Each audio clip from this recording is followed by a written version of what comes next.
Hello বন্ধুরা, তোমরা সবাই কেমন আছো? আশা করি ভালো আছো। তো সবাইকে জানাচ্ছি রথযাত্রার অনেক অনেক শুভেচ্ছা ও ভালোবাসা। তো এই রথটা দেখতে পাচ্ছ যে এটা ছিল আমাদের বাড়ির সামনের রথ। ওই যে আমাদের বাড়ি দেখা যাচ্ছে, এই বাড়ির সামনের রথ। তো এই রথটার সাথে আমরা কিছু দূর গিয়েছিলাম, বেশি দূর যাইনি, কারণ পাড়াতে দুটো রথ বের হবে আজকে। তো দুই জায়গায় একই সময়ে তো যাওয়া সম্ভব না। এখানে অল্প রথ টেনেছি, আবার ওখানেও গিয়েছিলাম। তো সম্পূর্ণটা দেখতে থাকো, দেখলেই তোমরা বুঝতে পারবে।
তো আমাদের বাড়ির সামনে রথটার সাথে এই পর্যন্তই গিয়েছিলাম। এখন আমি আরেক জায়গায় যাব, তো দেখতে থাকো।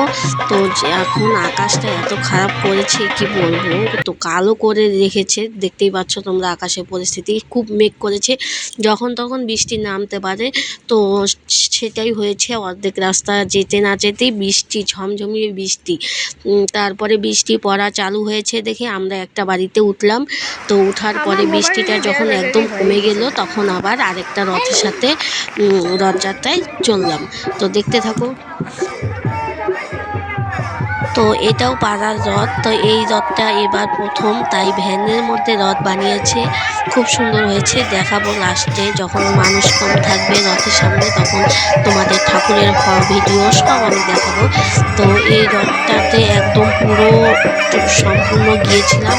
তো অনেকটা রাস্তা ঘুরে ঘুরে যেতে যেতে সন্ধ্যা লেগে গিয়েছিল। সন্ধ্যাবেলায় তারপরে আমাদের বাড়ির সামনেই মন্দির আছে একটা, ওই মন্দিরে রাখা হয়েছিল জগন্নাথ দেবকে।